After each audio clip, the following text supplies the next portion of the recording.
Good morning, church. How you doing? Yeah, a little good, a little awake. That series is going to be awesome. You do not want to miss the Revival series. Our team has been working on that for a while, and I'm super excited to do it. It's going to be the best way to start off 2020. Don't miss it. There's so many things obviously happening in January along with the journey in small groups, and just be here in January, okay? You're going to want to be here. So if you haven't got a chance to meet me, I haven't got a chance to meet you. My name is Taylor, and I'm the Connection Pastor here at FC. And if we haven't got a chance to meet, I'd love to meet you after the service. We'll be at the Connect Center. We can meet each other there. I hope you had a great Christmas with your family and friends. I know I did. Anybody spend their Christmas with kids running around? Anybody? Okay, good bit of you. I figured that'd be the case. Well, our family is growing, so we're not quite there yet. Me and Victoria have a little girl named Esme. She's almost 2. My brother just had a kid, had a little boy. And we are actually expecting a little boy in March. So we're taking steps, we're getting there, okay? But I remember as a kid with all of my brothers and my cousins going over to our grandparents' house for Christmas, and kids running around is just so fun. Maybe not, but it was when I was a kid. And so as a kid, you're running around, and I know like the whole vibe is when you go to your grandparents' house and you're with your cousins, you're showing off, your stuff, right? Everything you got yesterday from mom and dad or from your other grandparents is like, check out my new And One hoodie. And one, anybody? And one. And like I got my new watch. You're wearing your gifts basically, and you're showing them off, and you're showing your friends all your new things. And I love watching kids in the midst of all this chaos because in a large family, you always have that one kid who's like the leader of the pack, right? It's usually the oldest, not always, but usually. And this kid is like the rule follower. He's making sure everybody's in line. If anybody gets out of line, he's gonna let you know, or she. And so that's gonna happen. And then as they grow up, they continue to be this. They continue to be that rule follower, right? And even if they were the one in the wrong, right? They've got all of the trust of the parents, right? So they're gonna challenge you, just test me. Just see, mom and dad will believe me. I'm the oldest, I know stuff. And so this happens all the time. But these kids grow up, and frankly, they grow up to be oftentimes, not all the time, but they grow up to be self-righteous and very independent and that look at me type personality at how good they are. I was that kid. I was that kid growing up, to be honest. And that hasn't really changed, unfortunately, for the most part. But maybe you can't relate to that. Maybe that's not your childhood or whatever. Maybe that's not who you are. But maybe you can relate to that kid at school when you were, your senior year of high school and you're trying to skip fourth period. You're trying to ditch and go to McDonald's or whatever afterwards with your friends. And there's that one kid in the class who's the teacher's pet. And as soon as they get a whiff of this conspiracy, they're telling the teacher, you're caught, you get detention or whatever your punishment was in high school. There was always that kid, right? Or maybe even having come to church before. You've come to church and for whatever reason, there were people that looked at you a certain way or talked to you a certain way and you felt judged maybe because of your family or what you looked like or something about your story. You felt judged by somebody else who thought they were better than you, who thought that they had the upper hand and they condescended to you in a self-righteous way. Well, these people are just like the people that Jesus encountered in the Bible many, many times. And they were called the Pharisees. These are these self-righteous people who judged others based upon what they looked like or what they did or didn't do. And these are the kind of self-righteous people that think they are better than they really are. And they're inclined to look down on others because of it. Jesus regularly encountered this people, the Pharisees. And these Pharisees were, if you aren't familiar with them, they not only judged people, but the reason they did this is because they were these well-educated men. They were well-educated in the scriptures. They were teachers of the scriptures. The people trusted them as religious leaders. And so they took advantage of that. They were so well-educated that they would flaunt their knowledge and their good deeds. They were known for their piety. And they went so far as to reinforce not just the law of the Lord, but they would reinforce even more laws and rules beyond what God had required to make sure that no one messed up, or maybe even to elevate themselves. Today, we're gonna take a look at one of these encounters in Matthew 15. And as we turn to Matthew 15, I wanna ask you one question today. What does obedience that pleases God look like? What does obedience that pleases God look like? Is it simply rule following and doing the right thing? Is it merely your behavior that is obedience? Or is it something deeper that God can see through? Is it something on the inside of you that leads to behavior? And when we read this account of Jesus and the Pharisees, I think you'll gather what I'm talking about here. So Matthew 15, starting in verse 1, okay? Then Pharisees and scribes came to Jesus from Jerusalem and said, "Why do your disciples break the tradition of the elders? For they do not wash their hands when they eat." Okay, so we don't know how this came about. We don't know if one of these Pharisees saw Peter going in the bathroom and didn't wash his hands when he came out. We don't know if this is like a thing they observed over time and finally they're just calling out Jesus for, hey, your dudes aren't super hygienic. You might want to check this out. We don't know the context, but for whatever reason, they decide to call Jesus on it, and this is what happens. Jesus answered them, "And why do you break the commandment of God for the sake of your tradition?" Now notice, Jesus didn't answer their question. He knew why they asked it, and he was getting to the heart of the matter. He goes on to say, "For God commanded, honor your father and your mother, and whoever reviles father or mother must surely die." If you aren't familiar with this, this is one of the 10 commandments. Jesus commanded his people to honor their parents. And Jesus is recalling that 10 commandment, and here's why.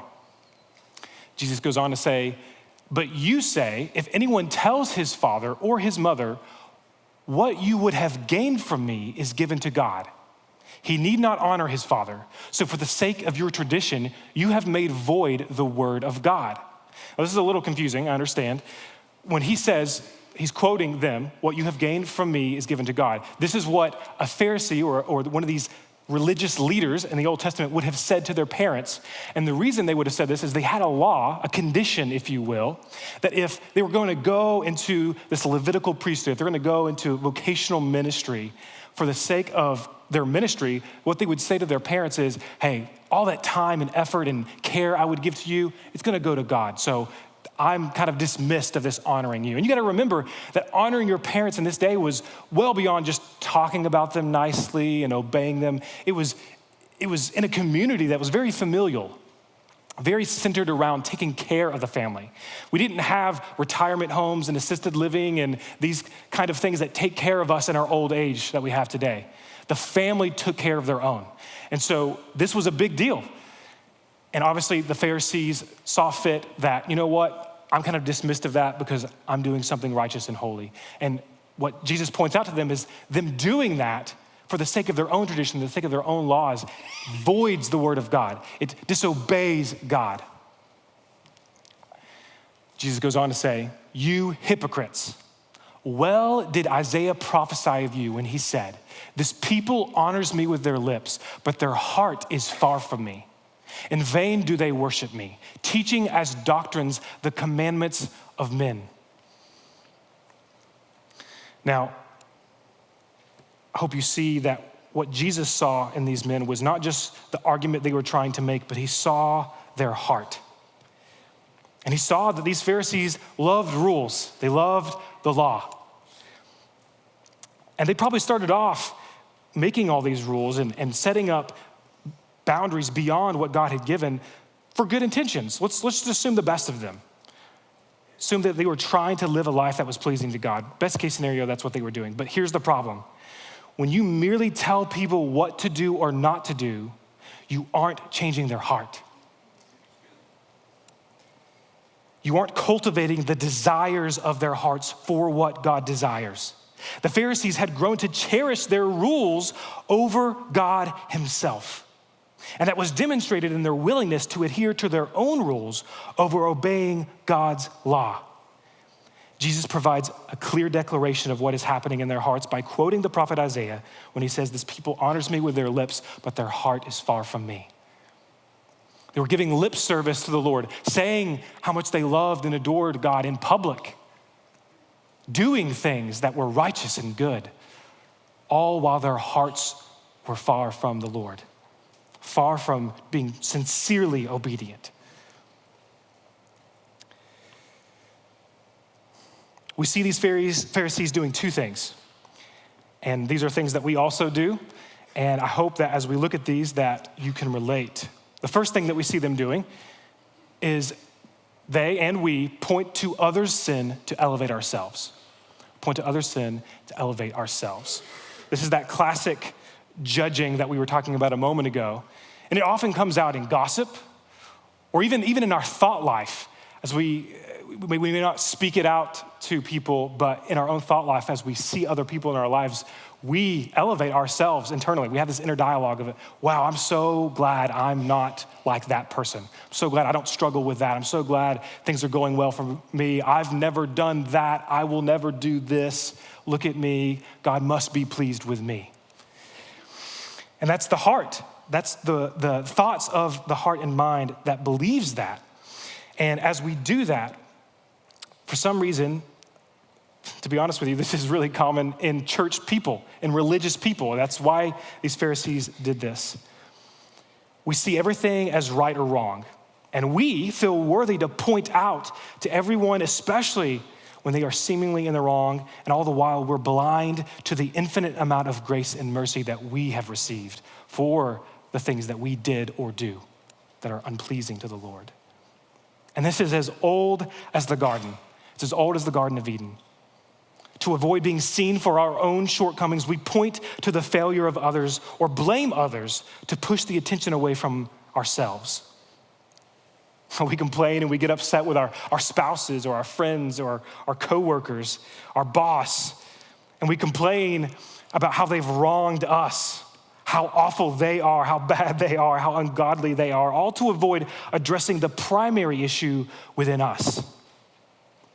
It reminds me of a pretty funny word picture that Jesus gave us, and you're probably familiar with it, but Jesus gave us a word picture of someone who's doing this. It's as if you're walking around in life, okay, and you have a giant 2x4 sticking out of your face, okay?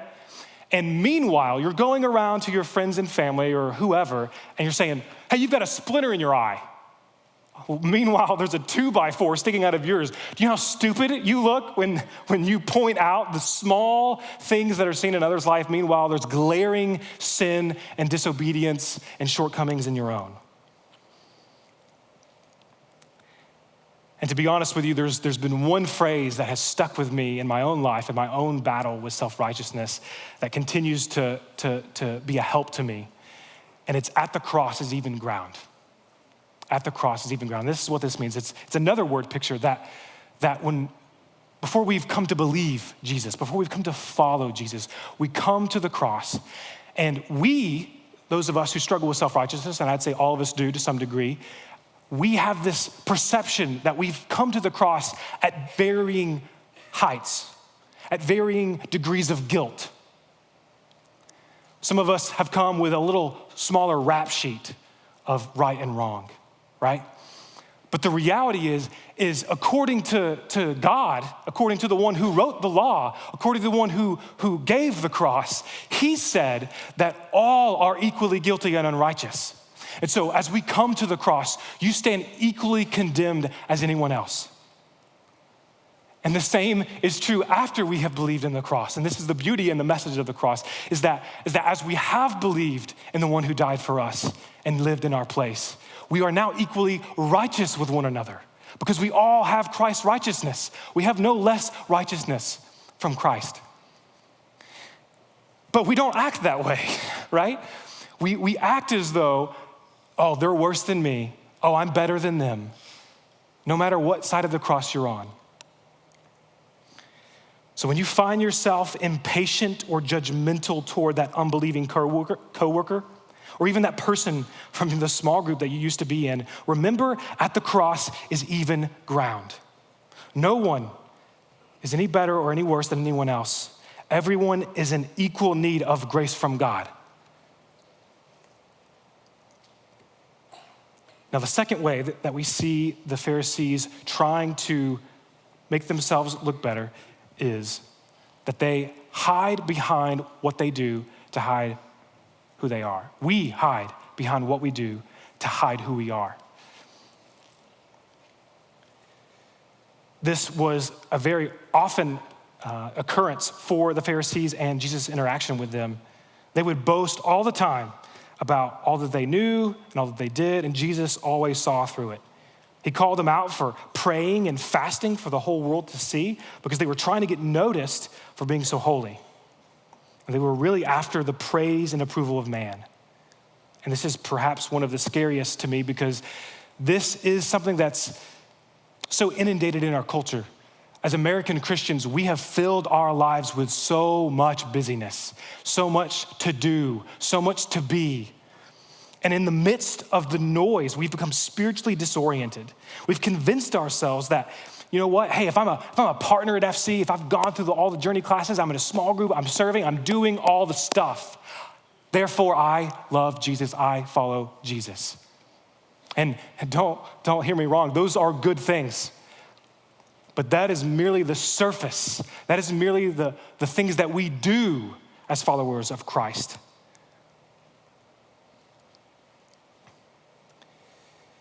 The irony is that in all of these places that you are doing these things and learning, these are the same places that you're hearing from us and you're being taught what Jesus taught. You're being taught who Jesus is and the purpose he has for your life. And you nod your head as if to say, yeah, I totally agree. I'm on board, I'm good. All the while struggling with secret sin underneath. And you think to yourself, no one has seen, and as long as no one has seen and no one gets hurt, it's all good. God sees. God is hurt by our sin. And not to mention that everything that is done in darkness will be brought to the light. Whether it's tomorrow or when Christ returns, you will be exposed for who you truly are. Whether that is someone who has played the game and done the things and pretended to be, or someone who sincerely loves the Lord, sincerely follows him. The worst part is that when you end up living this lie long enough, you believe that you really are who you are portraying to the rest of the world. You're so deep into your own illusion that you would be in total denial of the sin in your life, even if someone brought to you clear evidence that you were living in habitual sin. And I pray today that your hard heart is softened and that you would see the grace that is offered to you, the light that brings hope. So we point to other sin to elevate ourselves, and we hide behind what we do to hide who we really are. Now let's keep going with what Jesus said. So Jesus called the people to him and said to them, hear and understand. It is not what goes into the mouth that defiles a person, but what comes out of the mouth, this defiles a person. So Jesus is rebuttaling to what the Pharisees accused them of, and he's telling them what really defiles a person. Then the disciples came and said to him, do you know that the Pharisees were offended when they heard this saying? And to be honest, I don't want to speak on Jesus' behalf, but I almost imagine, or at least if I was Jesus, I'd be like, yeah, I hope they were.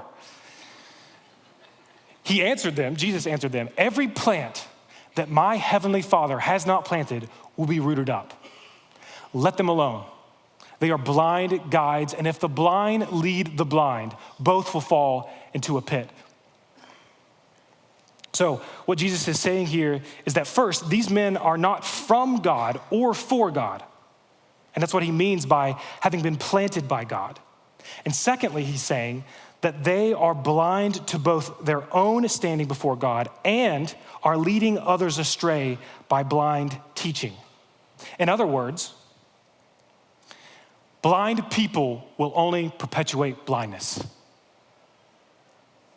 Blind people will only perpetuate blindness. Whether you are totally spiritually blind and you're lost and far from God, or even a spot of blindness, a blind spot, and those of you that follow Christ, and there are areas of your life that you've chosen to ignore. You've willingly chosen to be blind to these spots in your life. Anyone love to go hiking? Anyone love to go up to the mountains, go for a good hike? Me too. I love to hike, I love to backpack. I'm for that. So today, let's just say we've got an expert out in the Connect Center today. He is a avid hiker, super experienced. He's gonna take us on a guided hike after church today, okay? And we're gonna have an awesome time. We're gonna go have communion up on the mountain and just praise. We're gonna sing All Authority just over and over again, and it's gonna be awesome, okay? And this guide is great. He's very experienced. He knows the map of the Smokies like the back of his hand. And just to let you know, he is blind. He's totally blind, can't see a darn thing. But he's a great guide. He's super intelligent. Like, he could tell you the latitude and longitude of wherever you want to go. He's got it memorized. So he's just blind. No big deal, right? No. Like, obviously, you're not going to follow a blind person into the woods, even if there's a path. You're not going to do that. That's ludicrous. But those who follow people like this, they're going to be obviously led into darkness. They're going to be led astray. And so I wonder today, and I ask you sincerely, what if you are spiritually blind? Are you willing to ask yourself to that today? What if you think you have it all right and God is pleased with you, but you're in fact wrong? What if you're spiritually blind today and you're asking others to follow you, your friends or your family, those who've trusted you to lead them spiritually? What if you have a friend who recently received Christ and you're trying to lead them, but you're actually blind and you're not taking them where they need to go? And I don't mean to stir up doubt in your heart that does not belong there. Doubt is not from the Lord. But I do mean to cause you to sincerely question, do you believe? Have you been given sight to see? There are obviously varying degrees of blindness, so don't let me speak too generally, but the only solution to this kind of blindness, this being totally blind, is to be humbled by the light of truth. People who are suffering from this kind of blindness are typically proud and defensive, and the only thing that will get their attention is to be humbled by the Lord, and for things that have been lurking in the darkness to be brought to the light for all to see. Maybe the blindness you suffer from is merely a blind spot, and rather than being altogether blind, you are simply blind to a piece of your life. And that's hopefully the majority of us today. Hopefully there's not so many totally blind people here today. I hope that's not the case. But you have to ask yourself if you are or not. And if you are, let me give you hope today. Jesus came to heal the blind, both physically and spiritually. Jesus is the light that overcomes the darkness, and he wants you to see today. So if you're willing to be wrong, to trust that Jesus is right, that Jesus has authority over all, that Jesus is life, then you will be freed from blindness today. Take the time to consult your Bible, to confess to a brother or sister. Take time to consult his word. Ask someone who knows you really well and who loves you well and ultimately loves God. Ask them if you're blind. Ask them to show you what you cannot see. Jesus told his disciples what the law about washing their hands is really all about, and he told them what is wrong with the Pharisees. So maybe it still doesn't make sense to you. Maybe what he said about what really defiles a person doesn't make sense. It didn't make sense to the disciples either. So let's just see what Jesus explains. Peter said to Jesus, "Explain the parable to us." And Jesus says, "Are you also still without understanding? Do you not see that whatever goes into the mouth passes into the stomach and is expelled?" Now, I don't want to get too graphic this morning, but do you get what's going on here? It's pretty logical. When you eat food, it comes out, okay? That doesn't defile you, all right? But what comes out of the mouth proceeds from the heart, and this defiles a person. For out of the heart comes evil thoughts, murder, adultery, sexual immorality, theft, false witness, slander. These are what defile a person. But to eat with unwashed hands does not defile anyone. Now, obviously, what Jesus has to say is not about personal hygiene and whether or not it's gross or not to wash your hands before you eat. That's not what he's trying to say. What he's saying is he's getting to the heart of the matter, and he's saying to these people, his disciples and the Pharisees, that your heart is where defilement exists or does not exist. Whether you're defiled or not is not a result of what you ate this morning. It's not a matter of whether you practice healthy hygiene. What is defiled or not resides in your heart, the very core of who you are. And we know whether you're defiled at the core or not based upon what you say and do, because Jesus said that what comes out of you is from your heart. It's from the inside outward that we live and breathe, that we do and say. Everything that we do and say originates in our heart. Jesus teaches this kind of behavior versus heart reality many, many times. He takes rules or behavior and the law from the Old Testament, and then he takes it even deeper than when it was previously given. I'll give you a few examples. The two of the most vivid examples are in the Sermon on the Mount, Matthew 5, and this is one of Jesus' most famous sermons, the best sermon ever preached. And in Matthew 5, starting in verse 21, this is what Jesus says. You have heard that it was said to those of old, you shall not murder, and whoever murders will be liable to judgment. But I say to you that everyone who is angry with his brother will be liable to judgment. Whoever insults his brother will be liable to the council, and whoever says, you fool, will be liable to the hellfire. See, Jesus is saying, before you even get to the act or the behavior of taking your brother's life or anyone's life, sin has already occurred. The thought of mere hatred towards another brother is already sin. It's already disobedience. He says it again in verse 27 regarding a different sin issue. He says, you have heard that it was said, you shall not commit adultery. But I say to you that everyone who looks at a woman with lustful intent has already committed adultery with her in his heart. Again, long before an affair, when you click the button, when you have the conversation you shouldn't have, when you linger, when you do what should not be done, when your thoughts linger on another person that is not your spouse, you've already failed. Your heart is already at fault. Sin starts in our hearts and grows from there.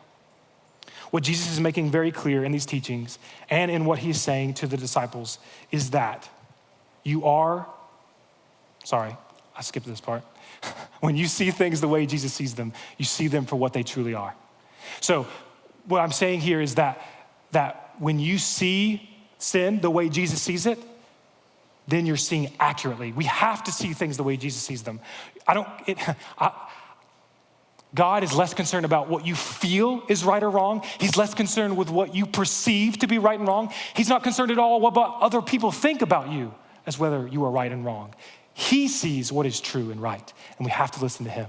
So you are what is in your heart. You are what is in your heart.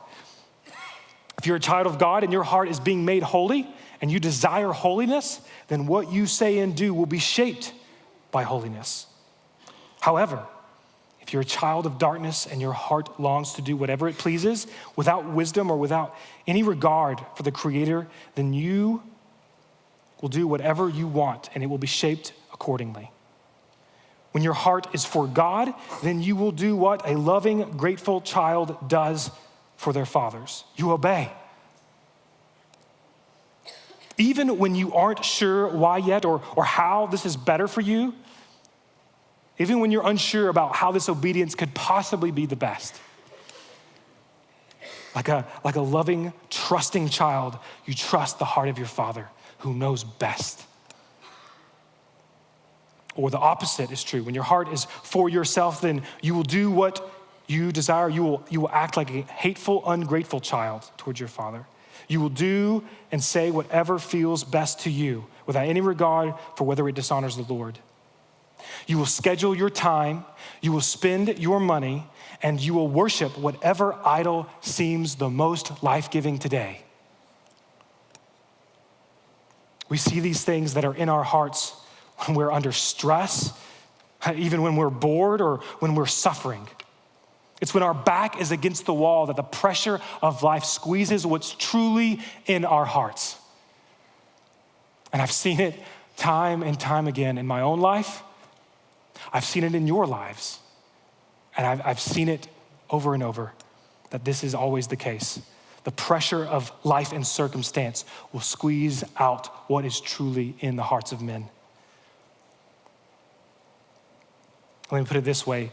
Who or what do you love? Do you love yourself more than you love Jesus? Do you love other people more than you love Jesus? Or is Jesus enough for you? Is the man who lived in your place and died for you the one who you love and who you live for? Or do you live for man? Do you live for yourself? You are what is in your heart. Jesus gives the best illustration of this relationship of our hearts to our behavior, and he uses time and time again these analogies of trees and plants and vines all throughout the Gospels. And I think it's the best possible analogy. And I want to give you a different analogy that's very similar. Imagine that I went to an apple orchard today, okay? I don't know what season apples grow, so just disregard my inability to articulate agriculture or any of those rules. But go to an apple tree, it's fruitful, it looks delicious, whatever your favorite apple is. If you like Red Delicious, I'm sorry, that's a bad idea. We'll go with Granny Smith. So you take a Granny Smith, it's beautiful, it's delicious, it's healthy, right? Imagine I go next door to a orange orchard and I attach these apples to a orange tree. Let's say, there's no oranges on it yet, it's a different season. Again, don't know if that's true, but just assume it is. And you attach the apples to this orange tree. Does that make it an apple tree? No, it doesn't. I know at least that much. I know at least enough to know that it starts with a seed, okay? Or better yet, if the tree was dead, if you attached healthy, thriving, beautiful fruit to a dead tree, does it bring it to life? No, it doesn't. That's what we do when we think that our behavior makes us holy. That's what we do when we try to clean up what everybody else sees, when in fact we're dead inside. Jesus accused the Pharisees of being whitewashed tombs. Tombs that look pretty and royal on the outside, but in fact, inside is death. Life and fruit start at the roots. And this is exactly what we do with our behavior and everything else that people see. Stop trying to clean up what everyone else sees so that other people will approve of you. Decide where your heart will take roots. Nourish it there so that it produces the fruit God intended for you and his kingdom. You have to start at the roots. The process of heart change, though, is long and rigorous. It is not easy. But while we work towards these things, while we work to root ourselves where God intended us, God has promised his power, his presence for the journey, and the perfection of the destination. Jesus has the power to change your heart, not you, not your pastors, not your small group leader, not your parents. Jesus alone has the power to change the hearts of men. You were in desperate need of Jesus before he found you, and you are still in need of him today. God plants the trees. God waters and nourishes them. It's his spirit that produces the fruit. It's his glory and power that will be displayed. And of course, again, pointing back to our American Christianity, we look for the quick fix, right? I need to be changed today. We're often intelligent and rational enough to realize, okay, God, I need to change. I need you to do this in my life. I need the heart change. But we're impatient for the journey. How many times the past 3 months did you choose the I'll pay the extra $5 to $30 for the shipping so I get it here tomorrow? How many times did you choose the food delivery service or go out to eat instead of cooking a meal? Didn't want to clean up the mess, especially after the holidays. I get it, moms, get it. But how many times have you read these miracle moments in the Bible and thought to yourself, that's what I need. I need God to change my life in a moment. I need him to strike like a lightning bolt and change the course of my life. And he will do that. He has done that. But the greatest, deepest change in my life never came in a moment. It has come through the journey. And if you're looking for a miracle today, he has come. His name is Jesus. You're looking for the miracle that has already come. And he wants to give it freely and gladly. The change that Jesus brings to your heart rarely comes in a moment. It comes over the grace and time that he gives. And if the one who has the power to alter your life in a single moment has ordained that you become holy along the journey, then it must be best. If the infinitely wise one decided that what's best for you is the journey of holiness and not a moment of being changed, but a lifetime of moments, then that must be best for you and me.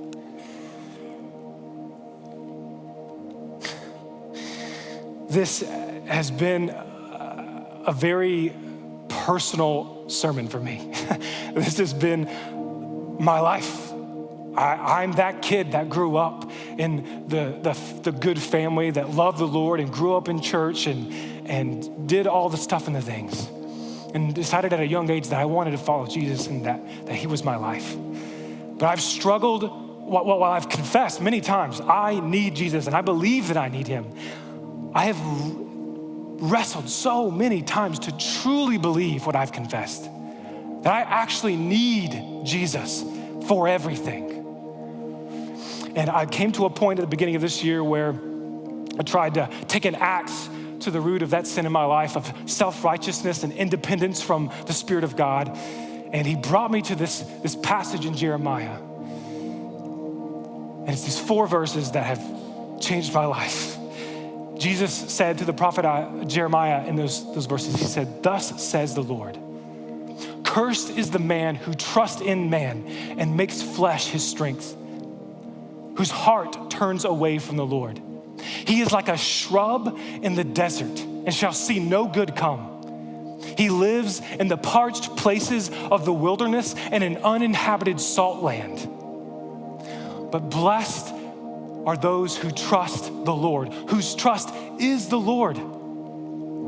He is like a tree planted by the water that sends out its roots by the stream and does not fear when heat comes. Does not fear when heat comes. For its leaves remain green and does not grow anxious in the year of drought, for it does not cease to bear fruit."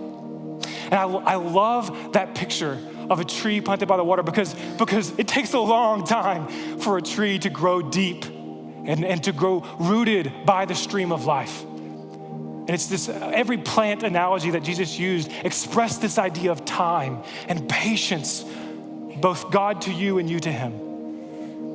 And if you're willing to go on that journey, I promise you fruit will be produced.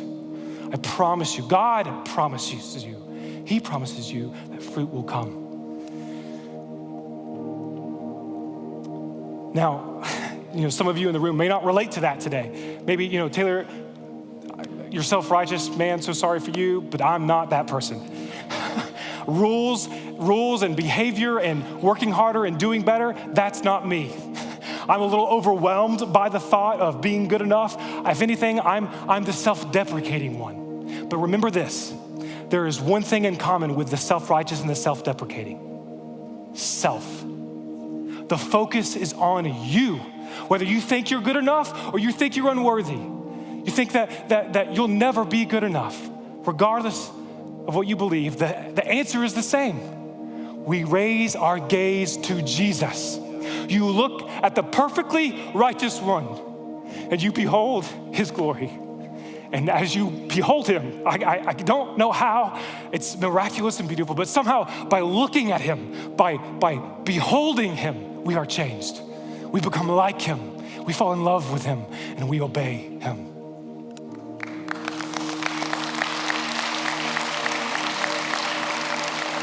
So, we're getting ready to enter 2020, another year, and I hope that you don't want it to look the same. Whether this year has been great or awful, I hope that you're willing to look in some places that maybe you haven't looked before or very often, and see where you're blind, see where darkness is still there, and allow the light of the Lord to shine it out. I want to take a brief moment with you, and while I have your attention, I want you to give your attention to the Lord. So I just want you to bow your heads for a moment, and I want you to sit in the silence of the moment and allow the Spirit of God to reveal to you what you cannot see. Ask the Lord to help you see what you cannot see. Let him speak to you.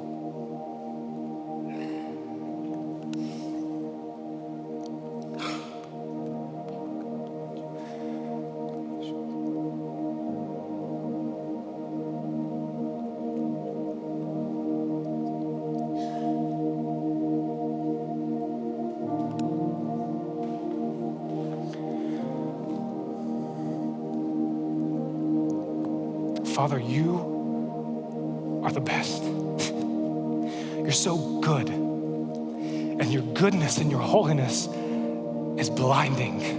And in fact, it brings us to our knees.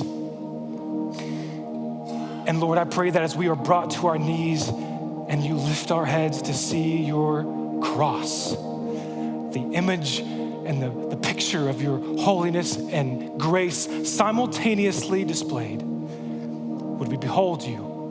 Would we be changed by you? Would we love you? And would our love for you and our hearts bring us fruit of obedience and love and patience and kindness and self-control and faithfulness and steadfastness? May we abide in you, so that when the inevitable drought comes, we will not cease to bear fruit for your great name. Father, I pray these things with great expectation and anticipation because you are a good Father. And I can pray these things because of Jesus. It's in his name that I pray. Amen.